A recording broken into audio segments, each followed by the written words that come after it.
So I'm going to talk about evolution and revolution today. And I like those two terms because they're rather dramatic. And how it sort of happened to me, and what changed and what didn't.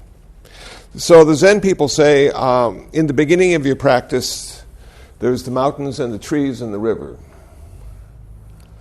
And so at the beginning of my practice, which started in 1979, from 77 to 79, I was in a mild state of depression for 2 years. Not quite sure why.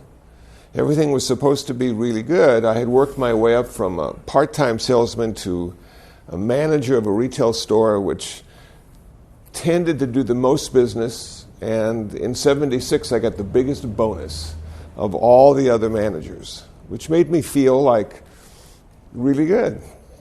I had a new car, polyester shirt, nice hair, girlfriend, and cool shoes. And it was just like, it just wasn't going to get much better than that. And then for some reason, I went into this sort of state of depression, which I think was sort of a subconscious paradigm clash of the way things were supposed to be, the way things could be, and the way things are. And I didn't have a vocabulary or personal experience that would allow me to reconcile or resolve the issues. I wasn't smart enough. And that was okay, because ignorance is bliss. So in 1979, after 2 years of this sort of melancholy, I decided to investigate religion to see if that would add something positive to my lifestyle. So the book, World Religions, Huston Smith, the chapter Buddhism, I found my religion. So then I found a meditation center so I could practice my religion. And the evolution that occurred in the first couple years of my practice was a personal growth, a sort of personal maturity, if you will, finding out more about myself than I had ever thought was possible, because I was rather superficial, but happy and pleasantly superficial. I had been a Republican for a few years. I was a member of the NRA. I knew exactly how the world was supposed to be, as do most Republicans. And I was happy in my ignorance. And then the problem with evolving as a spiritual person is you start to question stuff. So I started to question stuff, and I don't know if I was ready for all the answers that were going to be coming. So I started to question why I was a Republican, and then I decided that I should probably be a Democrat, because after all, I was going to be a Buddhist. And then I decided maybe I should just be an independent and be in the middle, because the Buddha kept talking about the middle path and not committing yourself one way or the other. Then I reflected on the NRA, and I said to myself, well, they have some good points and they have some bad points, but I don't know if I need to be a member. And when I went to one of their conventions, I had sort of long hair, and I had blue jeans and then a T-shirt that had something written on the front of it. And I was like the only one there that had that. And they went through all my bags to see if I was carrying weapons, and I'm thinking, this is the NRA. Why do they care if I'm carrying weapons, But so after that experience, I realized I really didn't fit in there either, so I stopped paying my dues. And then as I continued to evolve in my evolution, I'm going to call this the horizontal line. As I continued to evolve in my evolution, I started to question things around me that I had taken for granted my whole life. And the first big question was, is there a God? Now, being a Buddhist is not a big issue. You don't need to say there is or isn't. But I'd been brought up Lutheran. I had money in my wallet that said, "In God we trust." The Pledge of Allegiance talked about God. All these things. And I said, have I ever spoken to God? And I had to reflect on the fact that I had never spoken personally to God. Had I ever had a direct experience of God? And I had to say, I really never had a direct experience of God. So then I came to the conclusion that my whole relationship with God was an intellectual one, a conceptual one. And then I said to myself, what would happen now that I've given up being a Republican and a member of the NRA, what would happen if I decided not to believe in God? And this was a big decision on my part because, you know, I had seen movies and read books that lightning will strike you dead or you'll go to hell forever. So in coming to the compromise of not believing in God, I said to myself, I'm going to not believe in God, and I'm not going to not believe there isn't a God. I'm going to sort of be non-committal and say God can take care of himself without me believing in him. If people believe in God, I will listen, and I will applaud and support. And if people don't believe in God, I will listen, and I will applaud and support. But maybe from this day forth, I'll just be into the place of, I don't know. So once I firmed all that up intellectually and decided that I don't know, this huge burden was lifted off my shoulders. I found that there was a sort of freedom in not having to believe or not having not to believe, of simply just not knowing. So then I continued to evolve and purge myself of useless concepts. And I said to myself, I wonder how it would feel to question America. Does America really exist? And if it does exist, what is it? And where does the heart or soul of America reside? And I can remember on a Memorial Day in Westwood Village, in that giant cemetery, they had all these American flags in front of each of the gravestones. And I can remember looking at them, and there were like hundreds, if not thousands of them. And I thought to myself, you know, that's a concept, that American flag. It stands for America and the beginning and all the things we fought for and all the things we believe in and all the things that are good. And all those people died for that concept because they believed in it so much they were willing to give up their life for the concept. And it just sort of tripped me out. I just went into another place and go, wow, you know, humans, when they really commit themselves to a concept, they can go all the way. And their life becomes less important, and the concept becomes more important. And my limited knowledge of Buddhism at that time led me to believe that Buddhism was just a concept that we'd use like a raft to get to the other shore, and then we'd even jettison the concept. We'd even let go of that because the concept was no longer useful. We had achieved our goal. So I said to myself, you know, human, living on Earth, being in America, being an independent, and I went through all these ways of identifying myself. And I said to myself, do I need all that identity to validate who I am and what I'm doing? And so this question of who I was started to be really important. And there weren't any good answers. Now, I could talk to my mom, and she would tell me who I was, a slacker who didn't take out the trash and make his bed. But that was just one of me. And then I could talk to my sisters and brothers, and they would give me sort of the sibling answer. And then I could talk to friends and enemies, and they would tell me who I am. And all these people were just sort of like, yes, this is who I think you are. But when it came to define who I thought I was, I lacked the vocabulary. Again, I was speechless, if you will.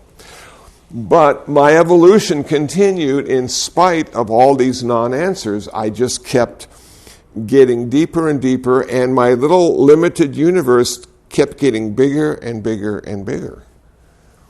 which started to include more and more things that I might not agree with or believe in or understand, but those tended to be part of my universe as well. And I had to come to a place of acceptance with those as being a natural phenomena, part of my life. But still, the revolution hadn't occurred yet. This was just the evolution, and as my teacher had said, once you start to meditate, your evolution speeds up dramatically. And it may never slow down. You may just continue to evolve at a rapid rate, whether you're ready to or not. For the last few days, I've been listening to Ram Dass, one of my favorite teachers, Richard Alpert.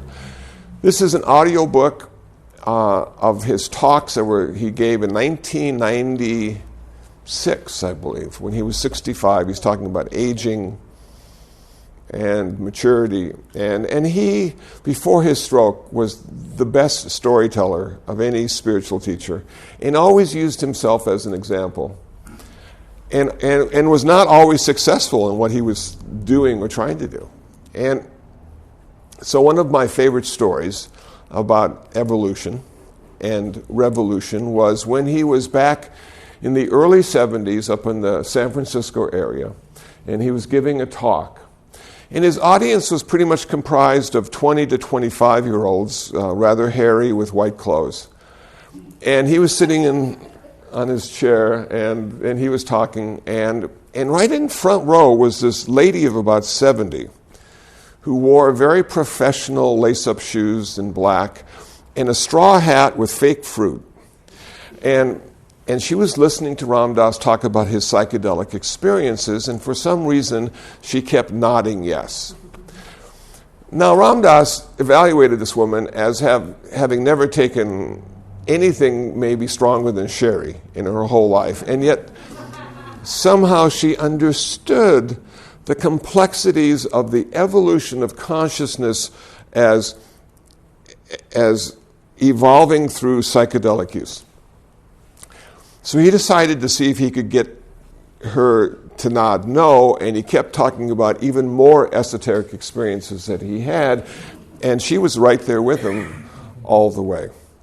So at the end of his talks, he oftentimes would just hug people who lined up, and she got in line. And so it was her turn, and he looked at her and said, I have to know, did you follow what I had to say? Do you know what I was talking about? She said, yes, and you said it so well, thank you. And then he looked at her and said, but how do you know? How do you know all these things that I talked about? And she looked at him and said, I crochet.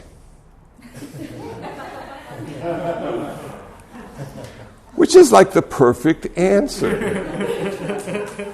That we can alter our consciousness in many ways. So she had evolved and become part of the revolution through her crocheting. So I started to see that I was evolving, and now because of my breath counting practice of 2 years, I was starting to have little transcendental experiences. And what I mean by that is I was starting to transcend ego on occasion and sort of leave it behind and come to the place of direct experience. And when you come to the place of direct experience, you've left the finger pointing, and now you're looking at the moon, and now you are the moon. And as soon as you say, my, well, everything collapses, and you're just observing it again. But until you say my, you are actually involved in the process of existence in a very direct way. And I thought that was fascinating, but again, I lacked the vocabulary to talk about it. And so I would ask people what they experienced, and they would tell me, and it didn't make any sense at all. So again, I hadn't evolved enough to have any kind of intellect that could understand all this stuff. So I decided to go on a reading binge. And the beginning of my reading binge was to read about people who had gone on meditation retreats and read about their experiences, like journals or books. And at the time, this was the early 70s, well, no, late 70s, early 80s. At the time, there were quite a few books out of people writing and talking about their experiences. So I sort of vicariously experienced what they had experienced, but they were able to define it for me in a way that I could understand. So I sort of needed them to give me some ideas of how to look at my own experiences. And then I found out about commentary. And commentary is something that very well-read and educated men and women write when they read a sutra or a Buddhist text, and then they write about what they think it means. And so I hadn't really gone into too many of the original Buddhist texts because I couldn't understand what they were talking about, and the Zen stuff left me cold. It was just like a bunch of poetry that had no beginning and no end. So through the commentaries, I was able to get a handle on what the sutras were trying to tell me, what the Buddha was trying to say. Because again, I lacked this sort of educational component. I just wasn't smart enough to get it. Part of the evolutionary process of meditation, though, exercises our intuition. And our intuition is something we rarely use anymore because our intellect is so powerful and takes care of most of the work. But the intuition is our innate intelligence. It's the intelligence that we're born with and carry with us all the time. And if it's not exercised, it's hard to understand this stuff, because this stuff is both ultimate and relative at the same time, both intellectual and intuitive. And if you read a whole lot of books and never exercise your intuition, you're going to miss the point. If you only exercise your intuition and never read a lot of books, you won't be able to talk about it or understand it intellectually, but the experience will still be the same. So I found through my meditation practice, and I found through reading commentary and experiences that other people have had, that both my intuition and my intellect were starting to grow. And I was able to start to see clearly these strange concepts that were counter to everything I had done or understood to be true before meditation. So now we come to this evolutionary part where we have the paradigm clash, where you have the new information and you have the old information, and they are fighting each other. And who's going to win? Well, if you stop meditating and walk away, the old information is going to win. And you'll just be pretty much the same as you always were, except you'll have some new experiences to think about and maybe talk about. But if you decide to move forward, if you decide to head on into the uncharted territory you're about to enter, then all these new paradigms become useful and rather interesting.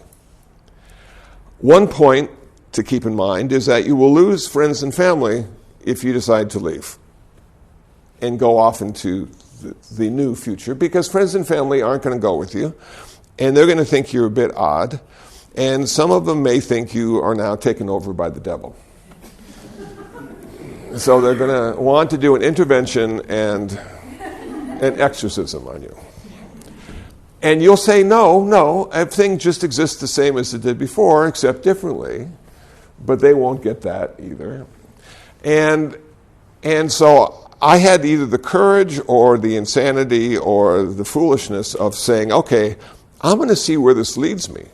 Because this is really cool. I already sort of know how the other part works. You know, you work really hard, you get a bonus, you wear cool clothes, and it keeps you happy up to a point.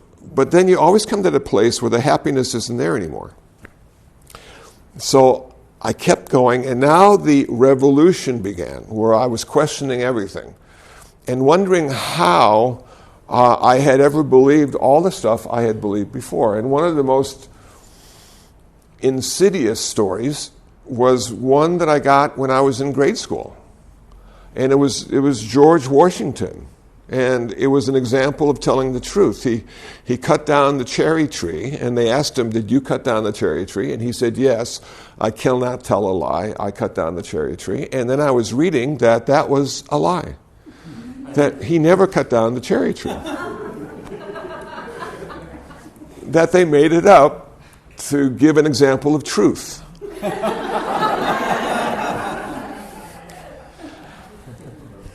And so this really started to bother me, because I'm going to be part of the revolution now. What is truth? I said to myself. Well, truth at a relative level turns out to be anything you want it to be. It's created by consensus. If enough people believe it to be true, it is true. That's why it's really important to pick where you're going to live, because if you live in certain states, their truth is different than in other states. Even small communities, their truth is different than in other communities. Religions have an issue with truth as well, because they all have the truth. But it's all different. And then it comes to your truth. And what is your truth? Is your truth what you've come to understand or what you've come to experience?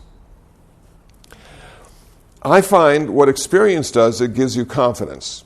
It gives you confidence in the fact that what seems to be true now may not be true later, but right now it seems to be true. So there was a video I just saw on Facebook of a guy in Hawaii who wants to be a mayor. And he was caught jaywalking by the police, and they had sort of a physical argument, and he tried to run away.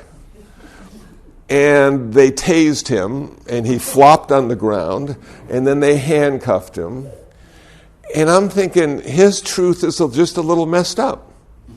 That in the context of the police and him, there was some kind of truth that was not obvious to him. And after having been a police chaplain for 6 years, volunteer police chaplain, not on the payroll, I came to understand that everybody has their own special little truth of the way it's going to be, but sometimes it has to be overridden by the people in charge. For instance, if I get a ticket for speeding and I'm at the side of the road and the officer says, "Do you have a driver's license?" And I say, "Yes," and I show him driver's license, and he says, "Is this you?" Theoretically, I could say, "No, this is not me. This symbolizes who I used to be."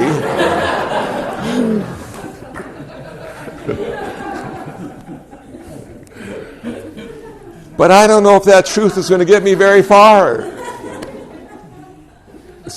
So sometimes we have to bow to the truth of others just to get along, just to create a little harmony, just not to freak them out. And so the revolution happens internally, and now you don't want to freak everybody out because you've come to this other place where you see clearly how absurd this life is, and yet how important it is at exactly the same time. The absurdity starts right at birth. We're born to die. What's the point? I don't know. We have 7 billion people. What's the point? In 100 years, they'll all be dead. Where are we going to put them? There'll be 15 billion then. Where are we going to put them? We're going to have to find another planet just as a graveyard. There's a lot of people dying. How can you take it too seriously? You work really hard, you amass a fortune, you have a wonderful lifestyle, you get Alzheimer's and can't remember it's yours. What's the point? So I started to see it this way, and that's how I recognized the revolution. That I was going through this internal revolution of awareness, that I was starting to see things perhaps the way other people had seen them long, long ago. And now my job was to sort of integrate all this new information in a way that allowed me to seem normal. So that's when I started the ordination process. I thought to myself, here I have an opportunity to be ordained as a Buddhist monk in Los Angeles. How far out is that? And I will be given permission to be a bit odd because I'm a Buddhist monk. And they're not normal, or they would dress differently. And they wouldn't live. I've lived in the meditation center now for 21 years. Who would live in a meditation center for 21 years? Wouldn't you just eventually move out? Yes, most people do. I'm still there. It seems to still work for me. But I'm given permission to do that. Sometimes I'm vegetarian. People say, well, he's a monk. Sometimes I eat cheeseburgers. Well, he must be a southern monk. One of those Theravada guys, you know. And so you're sort of looking at this kind of stuff, and this allowed me to continue my journey, to continue the evolution and revolution of my life, to finally come to a place where the mountains and the trees and the river were form and concept. That there was form and there was a concept that I would apply to them, because there is no such thing as a mountain. If you talk to people who speak different languages, they'll give you different words for that same form. And then, at one point in my revolution, everything became emptiness. That nothing existed independently. Everything was interconnected and interdependent. Now, for me, this was a radical concept, because I had always felt separate. I had never been cursed with loneliness, though. I'm so lucky. I appreciate the fact that aloneness on occasion can occur. Not in Koreatown, but other parts of the world, you can actually walk around and not see anybody. How wonderful is that? So I wondered if anybody had written about this experience of interconnectedness and interdependence. I call this enlightenment. And I found someone who had written a book about how all things are connected. And his name is Ken Wilber. And he is loved or hated depending on how you look at him. But he's the first guy that I was able to read who said, this is how all things are connected. And you have the vertical and horizontal, and you have quadrants, and things fit in here and things fit there, and it's really complicated, and I don't fully understand it.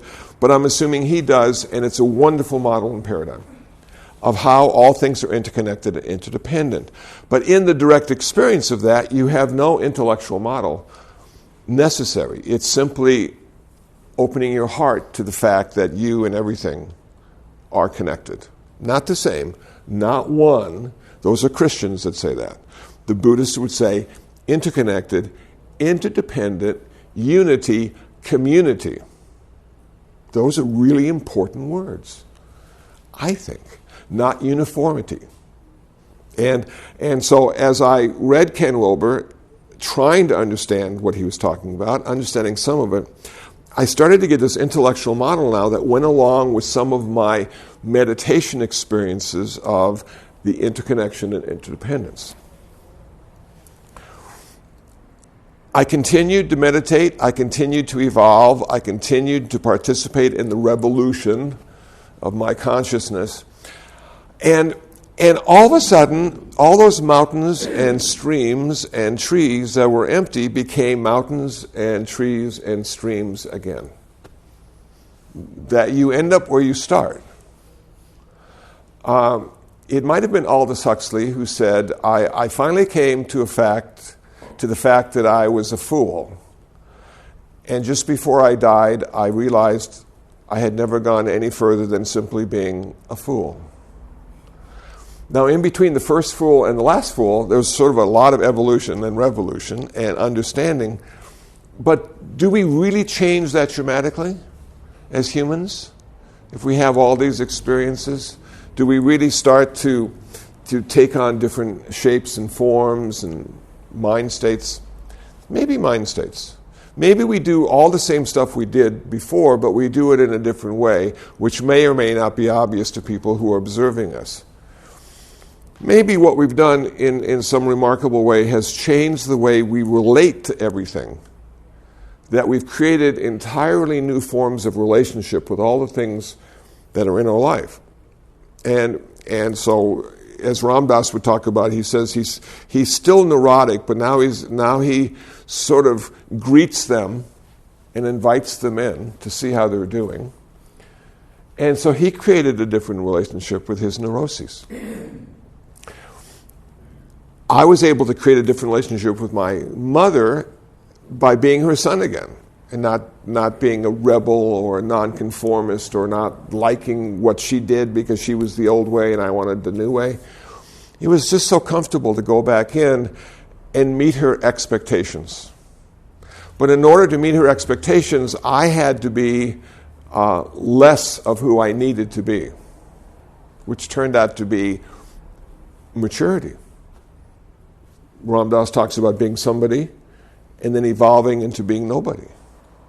So at the beginning of my life, it was really important for me to look and be and act and think a certain way, because that was my definition of being somebody. But as I aged and meditated and read books about alternative lifestyles and ways of viewing the world, it wasn't as important. It became less and less important. And what started to become more important was the process and the evolution of becoming nobody. That being nobody allows you to feel pretty comfortable in any situation you find yourself in. When you're somebody, you demand certain conditions to be comfortable. So this evolution and revolution is real, but it's an internal one. I don't know if it can apply to the world around us. The world around us is pretty much messed up and always will be and always has been. Somebody complained about the Buddhists as not being engaged in changing the world because they realized the world was ultimately going to die, as was everybody on the world. And I disagree completely with that. For me, a Buddhist is someone who doesn't change the world but changes the suffering in the world. And if people are hungry and homeless, then they address that. If there's a man starving and a man fasting, the Buddhist feeds the man who's starving. So far so good. The revolution continues. My mind state continues to evolve. I include more and more things. I see the absurdity of the world. I see the paradox of good and bad living side by side in the same event. And my response to that is simply to smile and go, how else could it be? And then I go get a cup of coffee. Does anybody have any comments or questions on what I've said today? How is your revolution coming? Yeah.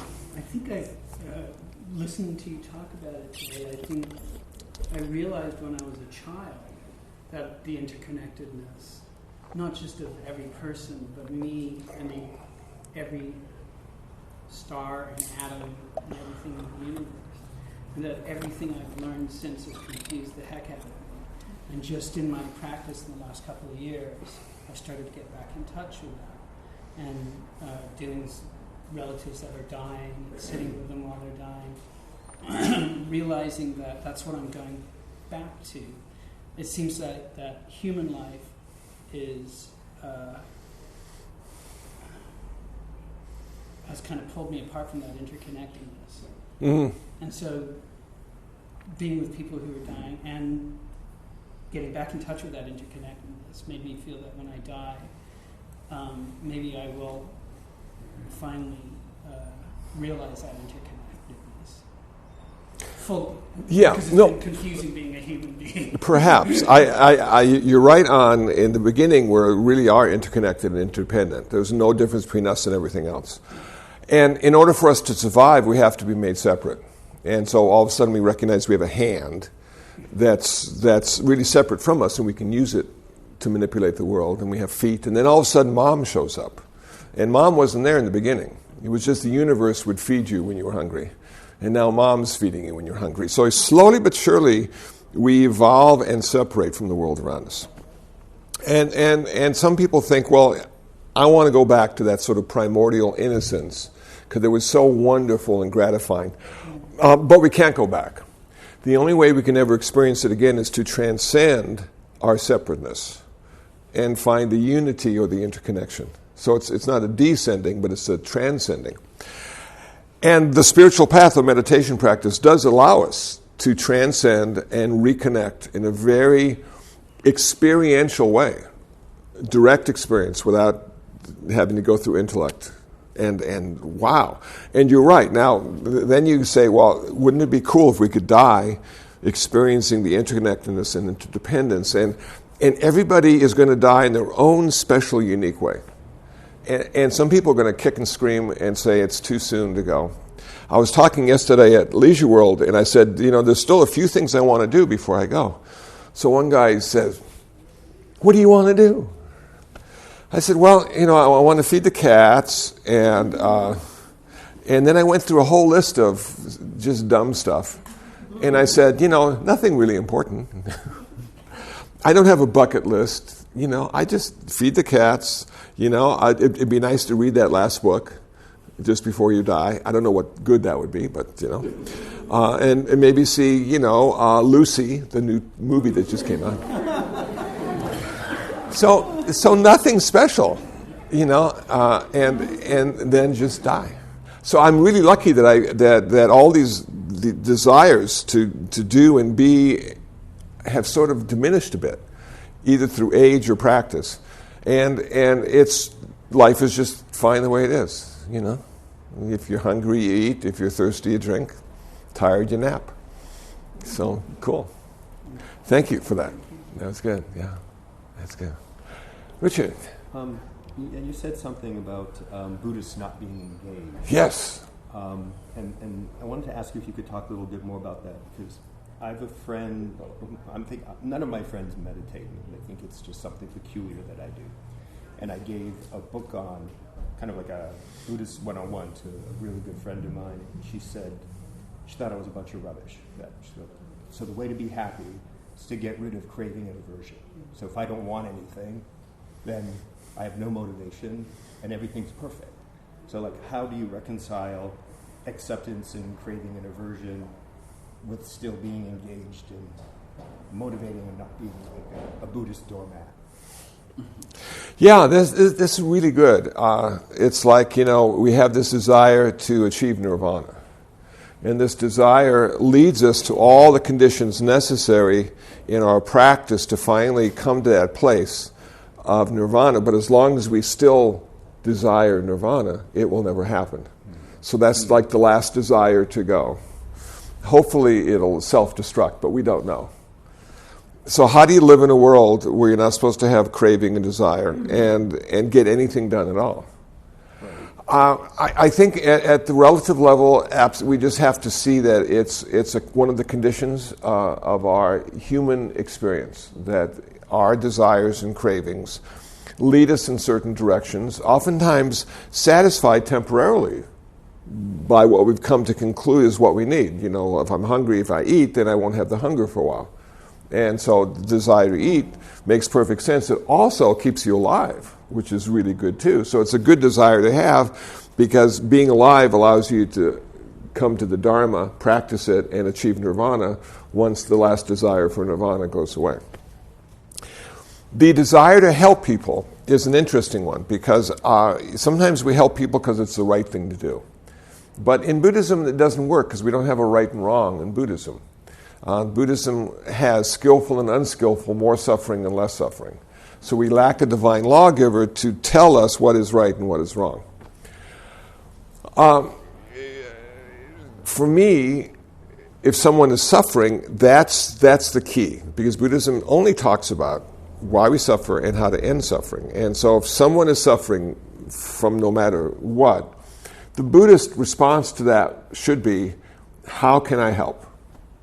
Now, if they just need $1 for a cup of coffee, one way to do it, but sometimes people need, for instance, somebody to listen to them. They have a story they want to share, important story, and nobody wants to listen. And so the Buddhist says, in order to decrease your suffering, I'll listen to the story, not outside but inside, silently thinking that. And so in our own subtle little ways, we can go about changing the world based on less suffering or more suffering, not the right thing or the bad thing. I was talking about feeding cats, and so this guy got really upset with me. He says, how can you feed cats when so many people are hungry? aren't people more important than cats? And there was this silence. And he goes, well, and I said, I'm thinking.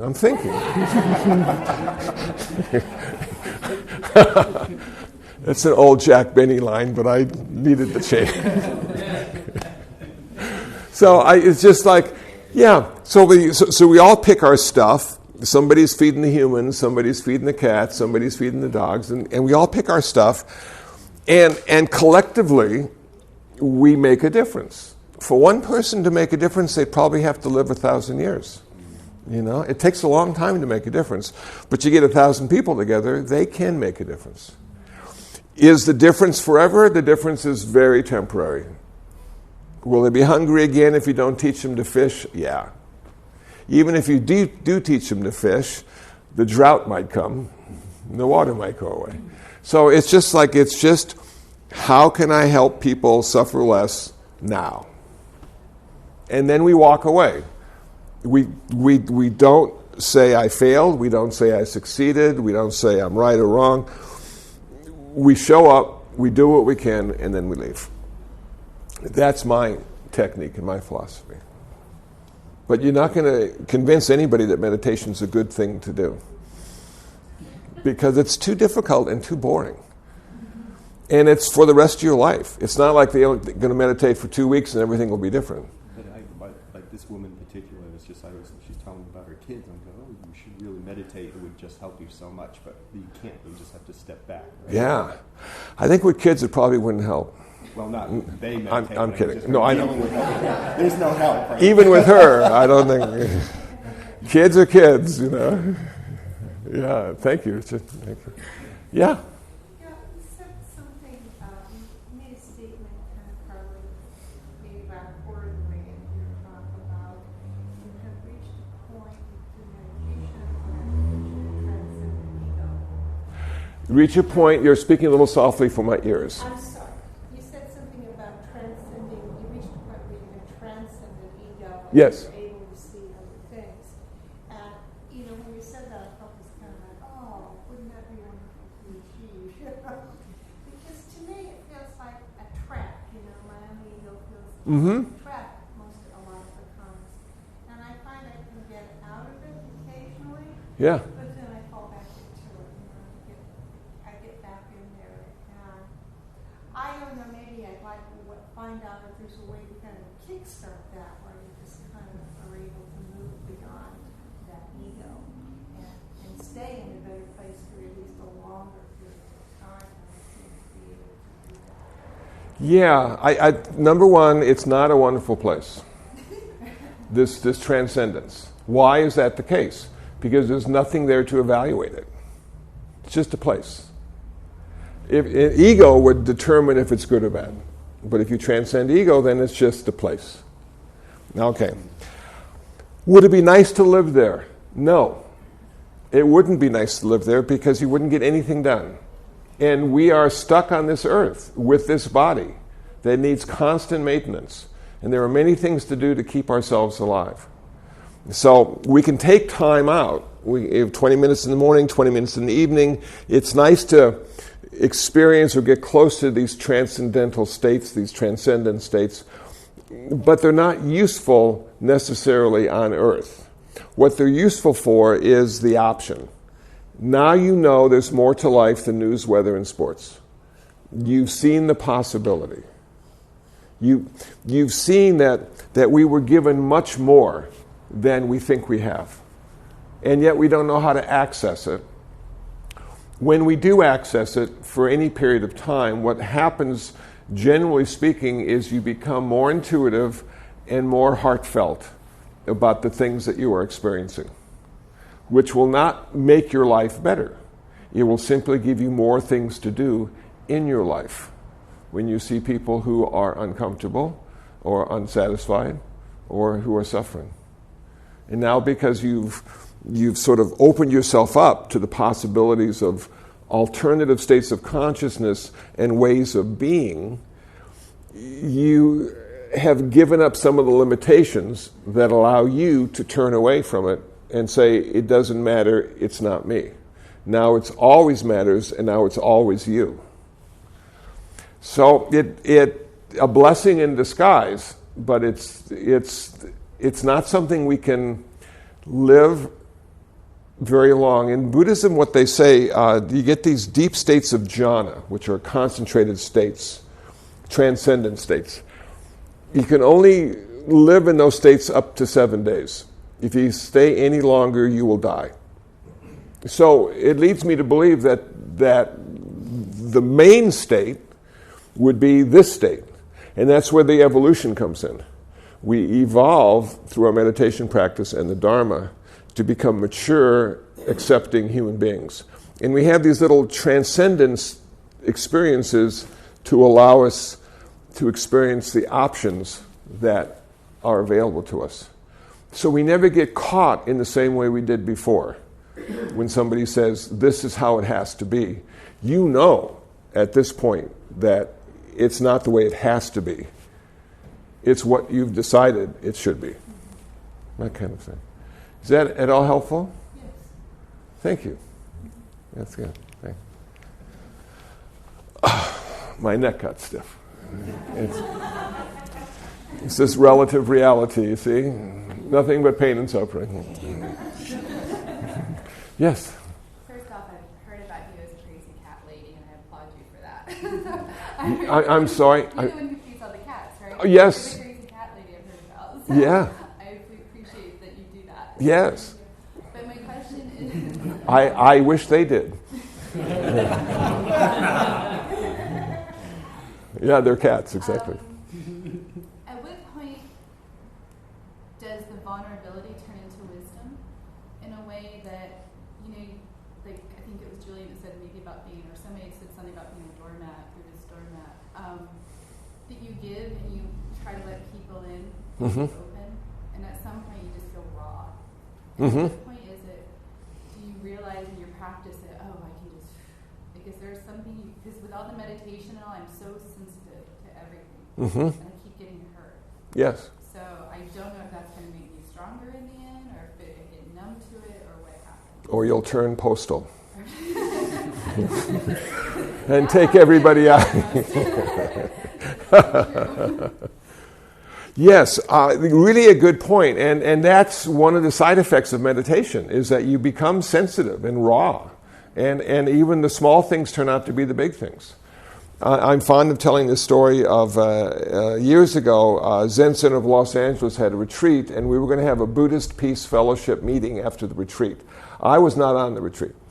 And so 5 of the fellows who were on the retreat and myself went to a fast food restaurant to get a little food before we started our meeting.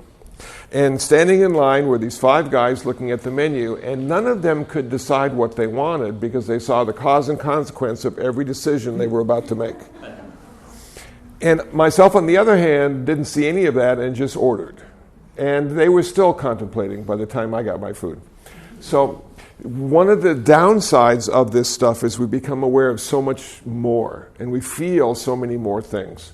And we don't know how to relate to that, if we should allow it to happen, if we should build those walls again and guard ourselves because we don't want to be taken advantage of and we don't want to be hurt.